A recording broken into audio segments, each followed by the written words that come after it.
Hello and welcome. Thank you for your time. Could you please state your name and the current affairs, who you're working for, what's your studio, something about more to introduce yourself to our viewers.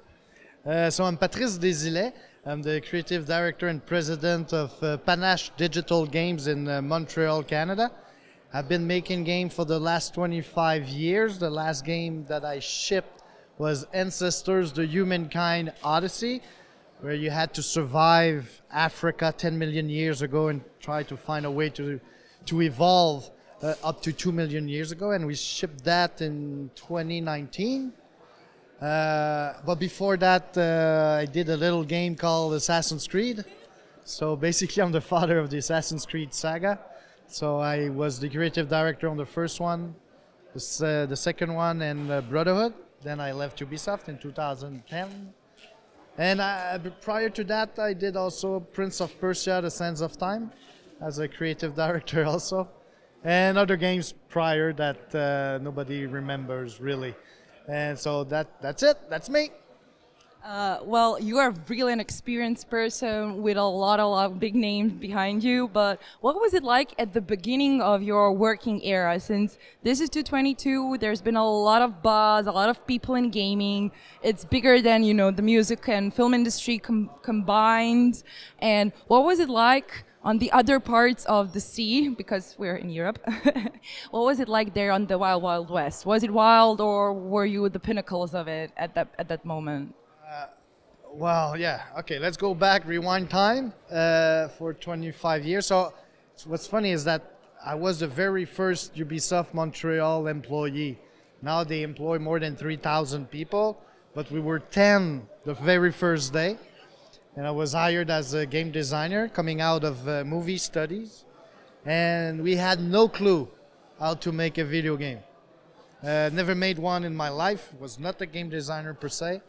And so we learned while making games. So nobody came really out of school. Now that's the main difference, is that kids, they go out in school and learn how to do my job, or level design, or programming. And at the time it was just not the reality. And I remember I was given a Playmobil toy because Ubisoft bought the Playmobil license, and they said, okay, you start in a week, design a game. And I went like, oh, okay, and the rest is history. And but it was really a time, I feel like I'm one of the last of the pioneers, because it was the beginning of the 3D, and how do we control the camera, a character, how does it work? How do we manage to give fun in a 3D world? And then we kind of really learn our craft, learn mechanics, loops, and whatnot, and now we know a little bit more. But every time I give a talk, I say I don't know how to make a video game, because there's not one recipe. Back then we had no clue, but it's not true that we really actually know how these days, because every game is different. Every game have their own problem and solution depending on the style. And maybe you can invent a style that was never out there, so you actually don't know how to make it. And so, but the main difference for today is that people actually study video game design and other crafts at school, where at the beginning it was not the case. There is a weird, there is a structure right now. You see that technology is ever going forward, pushing forward new softwares, new ideas, genres, platforms to be at. So congratulations from starting from the scratch and making one of the biggest franchises in the world. But what was it like right now when you attend these kind of conferences? Is it your first time here on Reboot Develop Blue, or were you here, and what are your thoughts, not in prayers, but you know, what's your opinion about the small boutique experiences for game devs and anyone who wants to work in the industry? It's really not my first time. I was here on the second edition. It was in a different location, but in Dubrovnik. I did the Split also edition. They came back here, and I'm officially a Canadian friend of Croatia. For the Reboot Dev Red part, right? Because of the reboot in Canada that I participated in making it happen. But it's true, I was invited at the official political dinner when the former president of Croatia visited Canada. So I was invited in Ottawa, the capital, and I put a tuxedo on, and there was a speech. The Croatian president and my prime minister Justin Trudeau, and I was at the table of the artists, and so no, it's really not my first time, but I love it. And when Damir, the president of Reboot, wanted to do the same thing in Canada, I told him, you need to find a place where we're all stuck together in a resort, a nice location, and he found it in Banff. But I love it because you make friends, because after the talks or the conferences, we're here. When you go at GDC or Gamescom and whatnot, you go back to your hotel room and you stay with your team and that's it. Here, the teams are like disassembled somehow, and you create real friendship, and so I love it.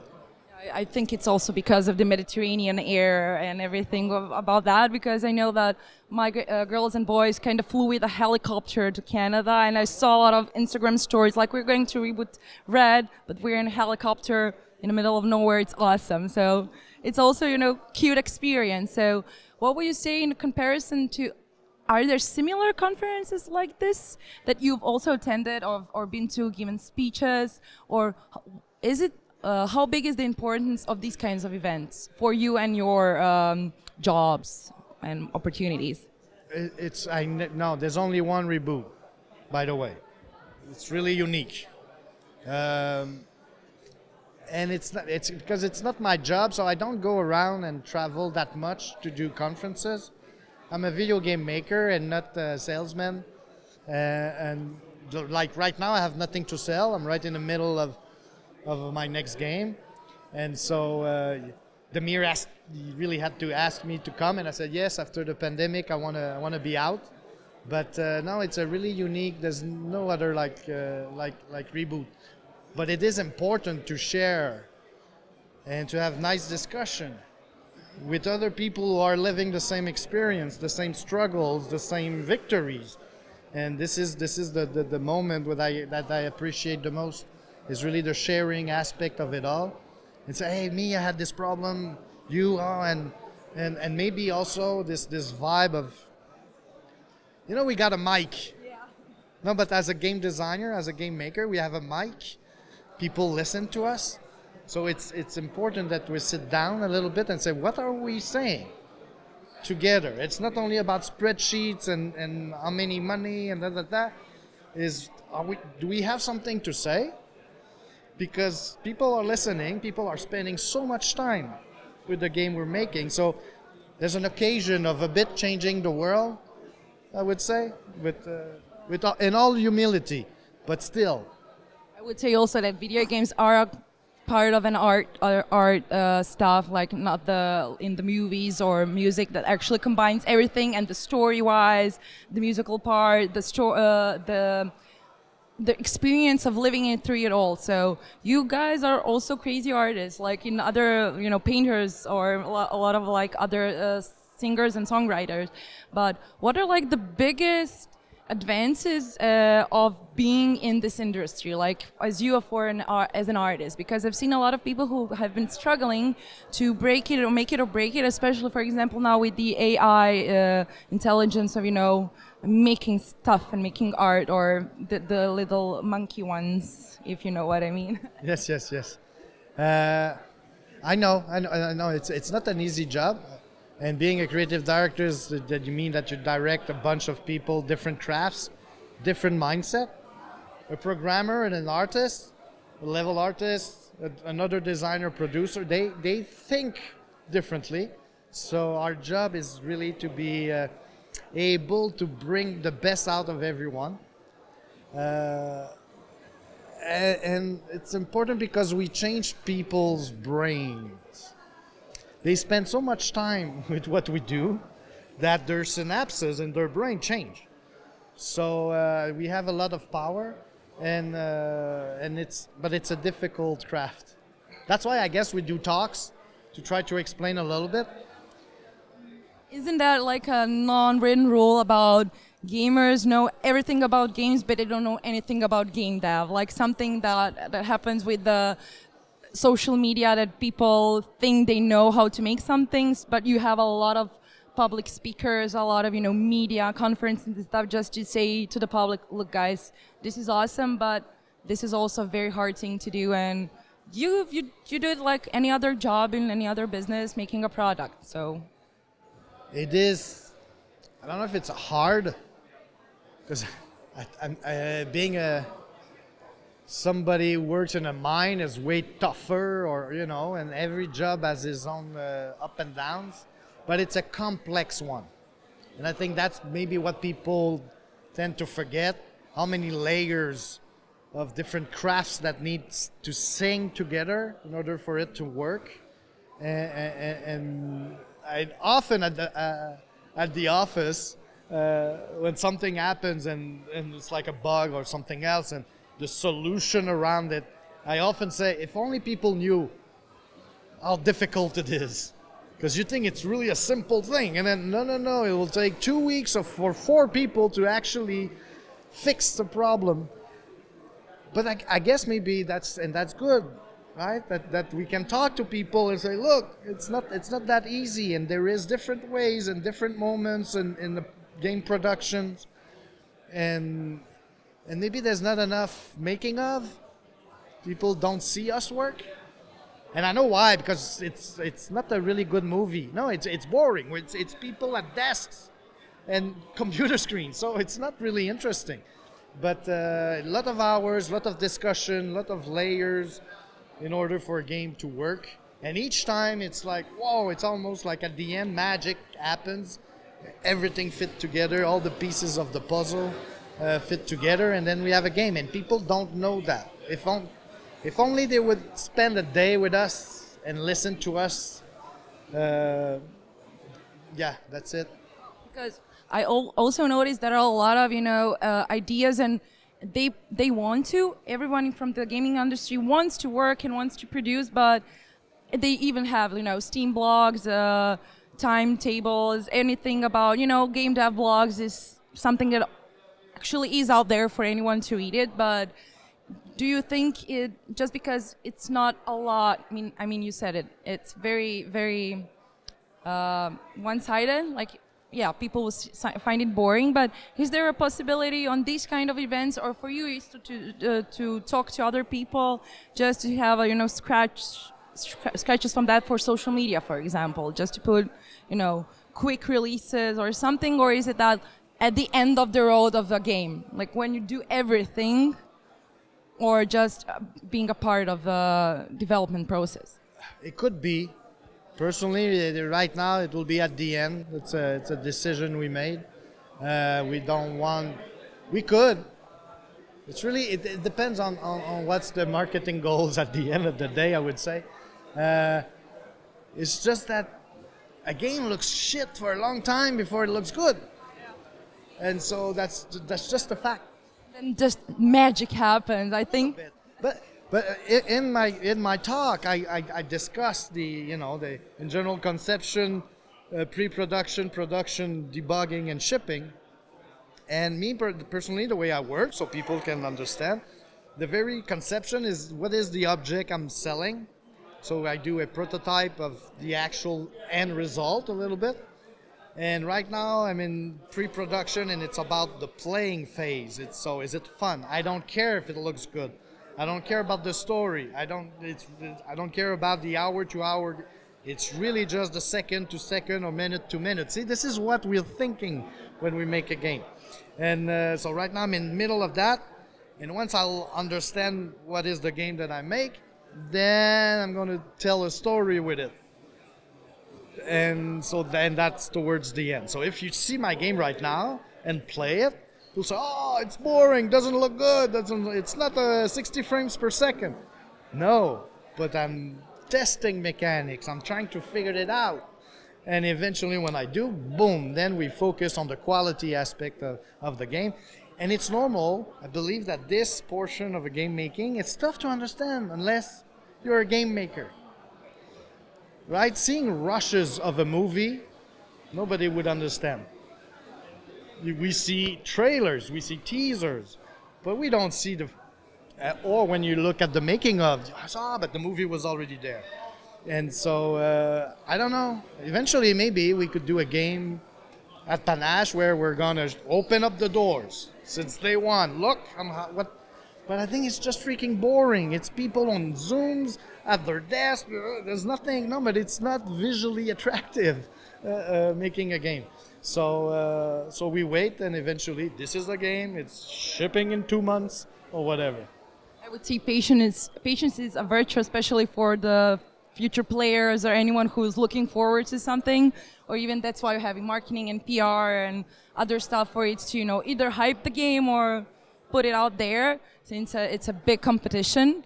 And hopefully the people will understand that it's a long process. So what would you tell to our viewers and anyone who's into gaming or wants to be into gaming, like, is this now the best time to try to start out, or just, come and go and see if they could make their living in the gaming industry?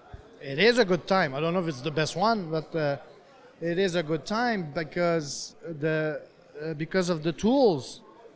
The tools that my team and I are using are available to you. It's the same one, and it's free on the internet. So it is a good time to start. Any time is good. So, but I think the best one is that you could use the same tool. So do it. There's nothing preventing you from starting from scratch in Unreal and other game engine and start to create a map for whatever game, or isometric game because you with blueprints, and you do it. That's it. Thanks for your time. Hopefully you're gonna have a nice evening. See you later at the party. Yes, good. Thank you. Hello and welcome. Can you please state your name and introduce us? Yes, so hi, my name is Ari Arnbjörnssonom, and I work as an evangelist at Epic Games, mostly focusing on Unreal Engine. Welcome. I see this is your first Reboot Develop Blue conference.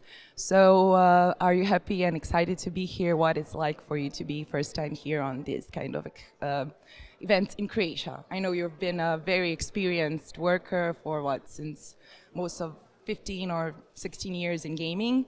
So what are your first impressions about the Reboot? Yeah, so this is my first time in Reboot, and I'm absolutely loving it. I've gone to a lot of conferences throughout the years. What I really like about Reboot is the whole kind of emphasis on casualness. There's no forced meetings everywhere. You don't even have a meeting area. And it's in this wonderful area close to Dubrovnik. I just took a few days off before to go to Old Town, stayed there even. It was absolutely wonderful. So far, I've absolutely been enjoying it, and the casualness and just relaxation that comes with the conference. So Ari, since you're an experienced worker and you work for Epic Games and Unreal Engine, what is it like to have one of the most popular engines in gaming with, you guys have an amazing software, you work. So I know that I've seen about Unreal Engine 5. Could you tell us a bit about the newest versions? What are those preferences, advances prior to other ones? Yeah, so when Unreal Engine 5 was announced, what we were really going for was this generational leap in fidelity. It is for next gen, which is, I guess, now what we would call new gen consoles. And I guess they're not next gen anymore, but people keep calling them next gen because no one has them, yet. And with that, we have these amazing features, Nanite, we have Lumen, all of these great workflow tools for bigger teams to work on bigger projects. And I think it's really going to help set the standard for next generation games on new gen consoles. Because time really flies fast by, and when I see, is it for you, for example, easier or not, are you happier that smaller indie teams and indie devs are actually fluctuating to Unreal Engine? Because I've seen a lot of small indie developers in Croatia who are very excited to test out the newest version, and they actually are making wonderful games with it. So what's your experience like? Is it easier for you to work with smaller teams, bigger teams? What it's like for the Unreal Engine player, sort of? Yeah, so I work with teams of all sizes, And regarding the question like how I feel about indies picking up more Unreal, I'm always happy to see teams picking up anything that helps them make their games better and faster. And if Unreal Engine is the way for them to do that, then I couldn't be happier. And of course, as an evangelist, I get the privilege to be able to help them make their games, and it's such an exciting part of the job. So, for example, when you talk with people here, this is the usual, casual boutique, like you said, the casual experience.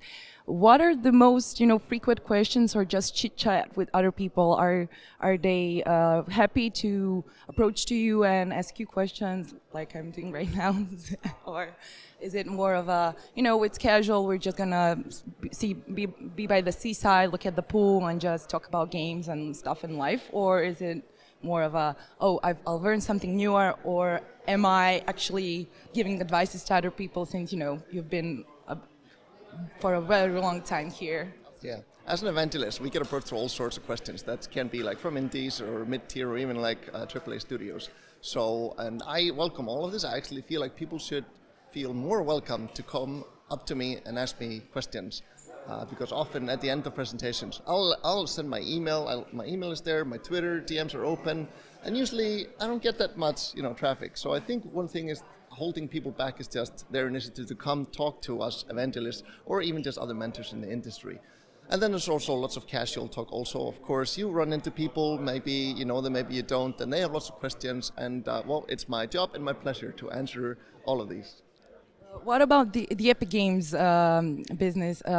You've had a terrific time. You also took Fall Guys and made it free for everyone, and you had a spike and burst of newly players. What is it like to work at Epic Games? What's your experience and your do you have any nice anecdote or humor or funny stuff that happened to you during that time? Okay, quite a bunch of questions, but I'll start with the first one. Wait, what was it? Oh yeah, about working at Epic Games. So, yeah, I really love working at Epic Games because their goal kind of aligns with my goal. Like, for example, when it comes to our revenue model, like how do we make money? Is that we take a small cut of revenue of people that are really successful with Unreal Engine. So that means that we only succeed when the people using Unreal Engine succeed. So it's in our best interest that the people using Unreal Engine become super successful. And so my job is basically just making sure that anyone who is using Unreal Engine just becomes one of those super successful people. So are you from behind, just watching or nurturing, mentoring people? Or I know there's a lot of people who work for that workforce and everything, but what's your main advice for newcomers and newbies, since you do have that basic, so to speak, model for people to download your assets and use them for their games? Do you have any advices for new devs or new players who want to do programming? Yeah, two questions. I do want to answer both of them. There was the new advice and what was the first one again? The question about Unreal Engine and how to use it. I can't remember the first one, but anyways, yeah. So advice for new people is try not to reinvent the wheel. So with Unreal Engine, we're giving you a foundation of basically all these different tools and assets for how to build your game on top of. We even have this example game called Lyra, which you can just download, and like we're trying now to even make it so that it's just going to be a proper foundation for a game that can run on consoles also. So we encourage you to download that project, put your game on top of it, or like experiment with it, see how it's made, and work on top of that. We don't want people to necessarily like reinvent the wheel or fight against the engine, so try to embrace all the tools that we have and figure out a way to make them work for you so you have to do less work. Do you have your probably most fun project that you worked on, or something that comes on top of your head with good examples of using Unreal Engine? Yeah, so there's probably 3 points in my career that really stand out. The first one was when I just got a job in the game industry. It was for a small company in Icelandic, an indie company in Iceland, and it was called Gogogic. And that was the first time I actually got to make games for a living. And I thought that was cool because I would have done this for free, but I found someone, stupid enough to pay me for it.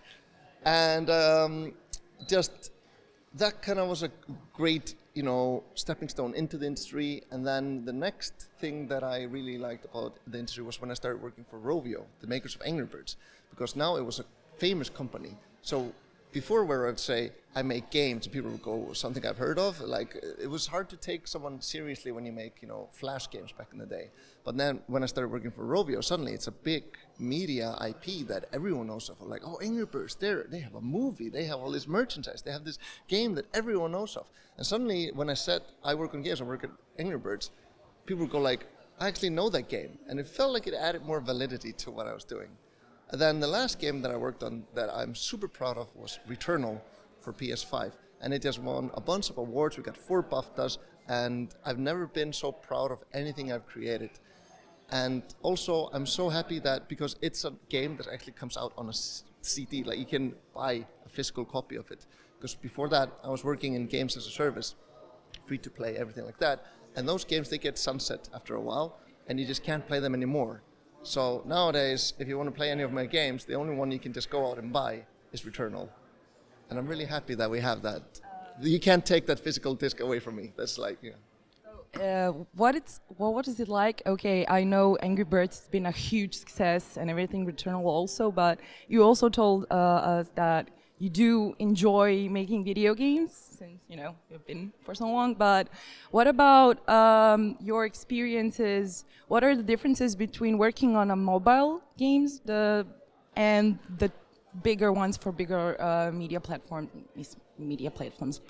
such as PlayStation or Xbox? Or what are those some, you know, differences between making those games? Surprisingly enough, moving from mobile games to console games wasn't as big of a difference as I thought it was. Sure, I was using like previously another engine, and then I moved over to Unreal. But a mobile device is basically just a smaller PlayStation. You know, we have the same restrictions, but you have even more of them. So for me, moving to console was actually like, oh, they have all these same restrictions. It's just, you know, different. Less of them. It has more power, but then you have all these check boxes you have to check to be able to, you know, launch it on PlayStation. And I would say for anyone who's working in mobile games or other type of games that is not willing to take that step yet to console or PC because they're scared or they don't think they have the relevant knowledge, I would say you do have that knowledge. I didn't know any console or PC game development before I joined Housemarque and worked in Returnal as a lead programmer. So if I can do it, certainly other people can do it. I have a question about, because a lot of people have that infamous saying that you're not a gamer if you play mobile games, which is completely nonsense since you see all the statistics and data and usage of it. So other than that, would you say that the Unreal is also looking forward for making games for mobile consoles such as consoles, but for phones and tablets? Are you leaping towards it, since, you know, the technology is always advancing? So would you say that you're at that time, you know, in that you're transgressing to it? Do you see any, you know, difficulties or advances for idea that one day Unreal will also have games made for phones?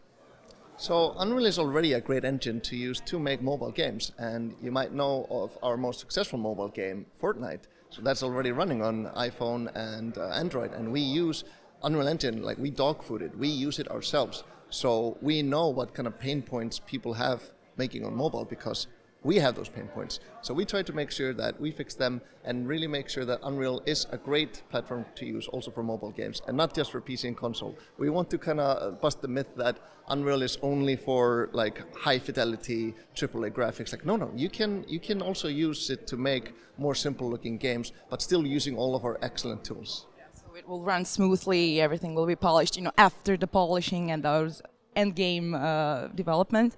So because I've seen you have tried out the Fortnite version with Unreal, and also congratulations, I see it's been 5 years since the Fortnite launched and you have that new Dead Game skin line. So how about that humor side? Do people, especially you, use your, but your personality, is it poured into also the corporate culture, or are you just, you know, working your job and then coming home, maybe playing video games, what's like for the humor part of Epic Games, since you do like to, you know, burn and have the humor. Depends maybe also on cultures and stuff. Yeah, on the topic of culture, of course, Epic Games is a huge company. It's like over, 5,000 people now.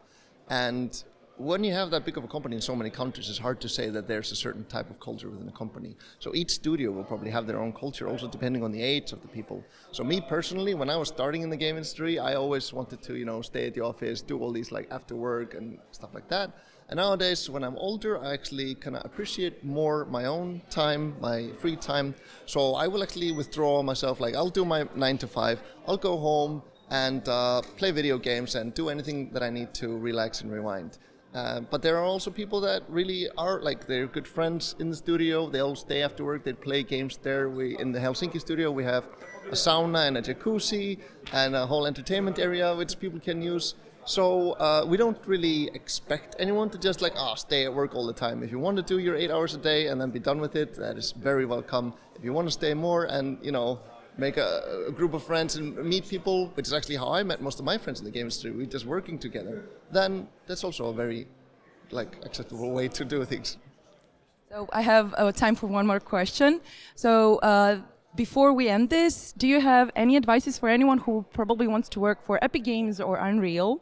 What would you tell them about, okay, I want to work for your company, should I just apply or put some stuff out, or what are your advices actually for anyone who's maybe, you know, too scared or doesn't have the big portfolio and bigger names behind them or anything? Yeah, so my biggest advice for someone who wants to apply to Epic Games is to just do it. We have a list of jobs on our website, like there's a lot of them, and just go scroll through them, see if anything applies to you, and apply, because you miss every shot you don't take. And one general advice I give to many people, especially ones that want to get into the game industry, is don't kind of self-cull yourself. Don't reject yourself. Don't say, I'm not going to apply to Epic Games because they probably don't want me. That you don't get to say whether someone else wants to hire you. Just like you don't get to have to say whether someone finds you attractive. Like if you're on a date and say, oh, you don't want to date me, I'm not that special. And they say, but I think you are. No. But you shouldn't do that with a job either. So even if a recruiter is reaching out and you're like, I don't think you would like me, you miss every shot you don't take. So take the shot. Thank you very much for your time. Hope you enjoy your stay here and mingle with other people, and we're going to see us later on a party. Thanks. Definitely. Thank you for having me. No problem. Hello, welcome. Thank you for taking a few minutes for us. Could you please state your name and the company that you're currently working with at? Okay, so I'm Tamara. Nice to meet you, by the way. Nice to see you. I am principal HR partner that works with Outfit 7. And here at Reboot, we are having some talks. We are also checking out on the indie devs and also have our own booth where we are presenting our games and also the jobs that we are offering. Basically, you are really popular and specialized in mobile gaming, right? As your company, and your work there is an HR department, so to speak of, right? Yeah, it is. And besides the HR department, it's also HR as a whole, because I'm taking care of the recruiters as well.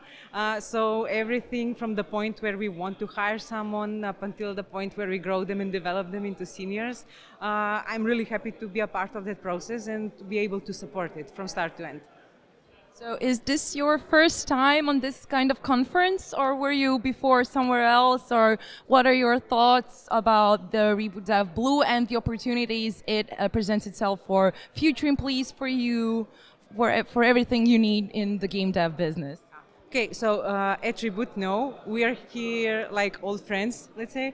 And the best part of coming here was the ability to see the people that I didn't see for such a long time, because during COVID we didn't have the chance to meet, we didn't get the chance to literally see each other eye to eye, and now like I came here with luggage and with everything, and I couldn't even check in from the time that I actually spent hugging people, and I was like, oh my god, finally see you. But besides Reboot, Yeah, we've been present in different conferences for different types of crafts, whether they are ranging from the technology to the arts and creatives, business conferences as well. So we try to be present in as many fronts as possible, just so we can also get in touch with the people and learn actually on these conferences from them as well.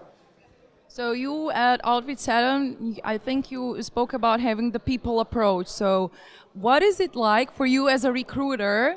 Are there some, tips and tricks or structures that you usually have when you're interviewing people, like preferences, tests, psychology tests, or is it also structured that you, if you're, I don't know, studied psychology or recruiting people, that you have some kind of a ways to recruit stuff? I mean, humans, not stuff, humans. Humans, okay. For humans we have, for staff not yet. We'll see their resources. No, I'm joking. So for the people first approach when it comes to the recruitment, it means hiring for the right mindset. And we are open to hiring juniors as well as seniors, and then the approach for different user groups, it's different, because with juniors we focus more on educating, offering types of internships where they can come there.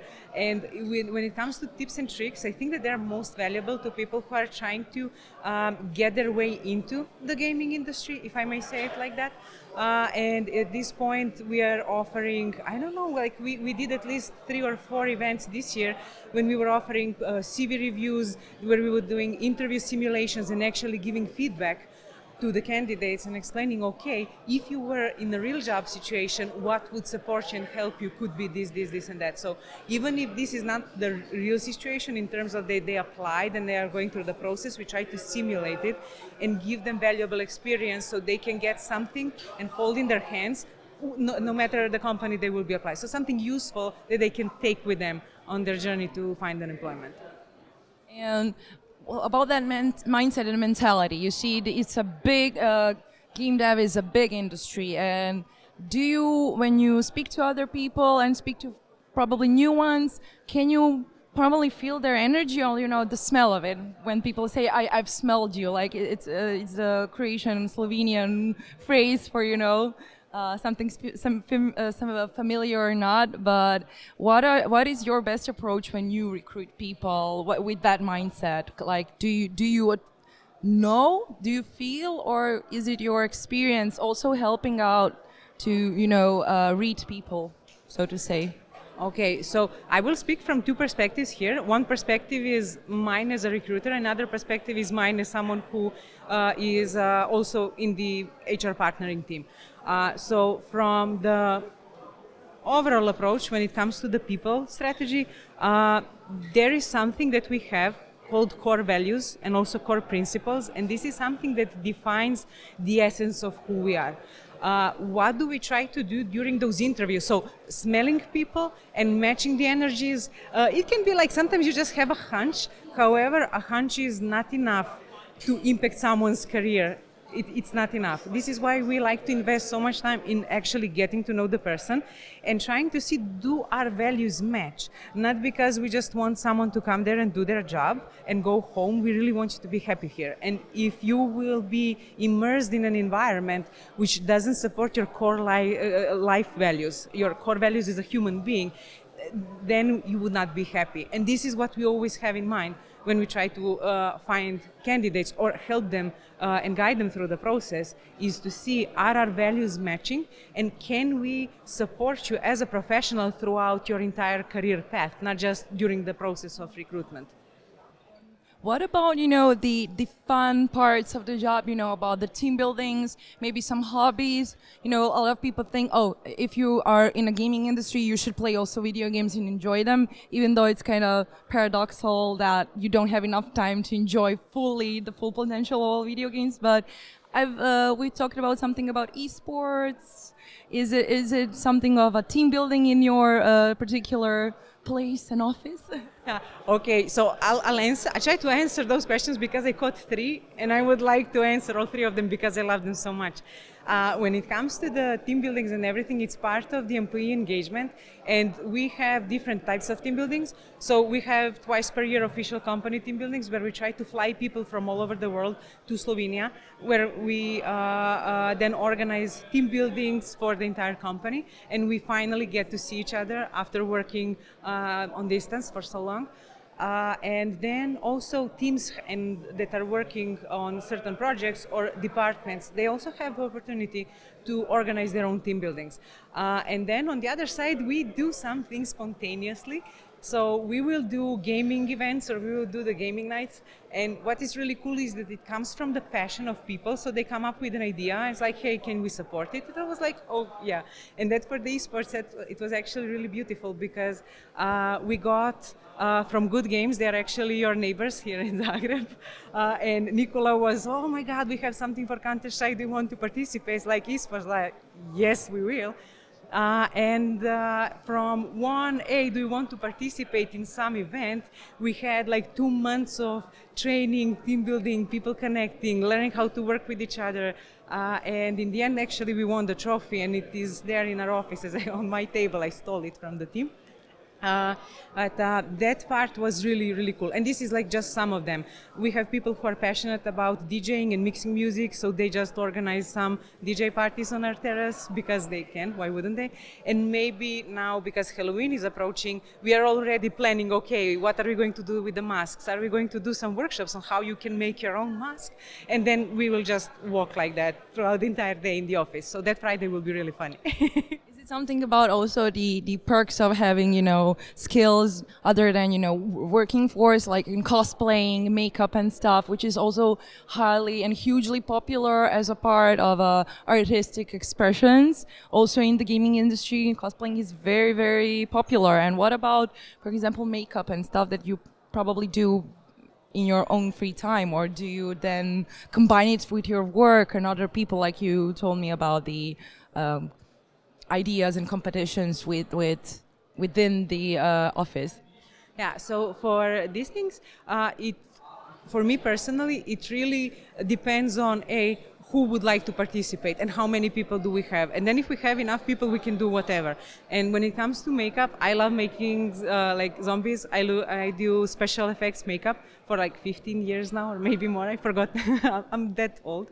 For example, this was one of the ideas on how to utilize, thank you, how to utilize something that is passion of mine and hobby and bring it there so we can all enjoy it. But other than like makeup, like we have people who are passionate about dancing, and from this January we will have salsa classes because we have passionate teachers who just want to teach us how to dance. And we also have people who are into more martial arts, so they are organizing either a Brazilian Jiu-Jitsu or Aikido classes. And we also have a lot of musicians, so we have our own bands, because a lot of musicians are there, so we have a couple of bands.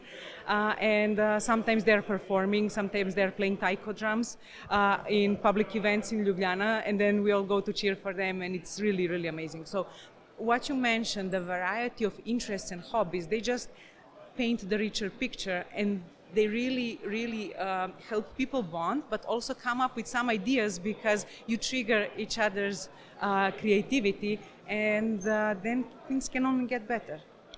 So, for example, do you have any, not advice, but future ideas and advices and tips and tricks for anyone who wants to be a part of the gaming industry, or for example, a part of your company? What would you say?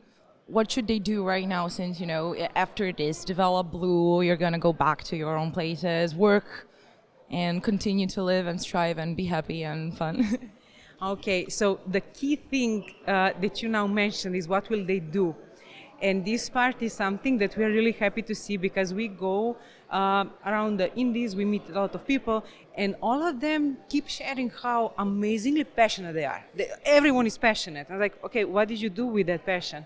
Did you participate maybe in some hackathon? Did you maybe participate in some game jam? Do you have your own project?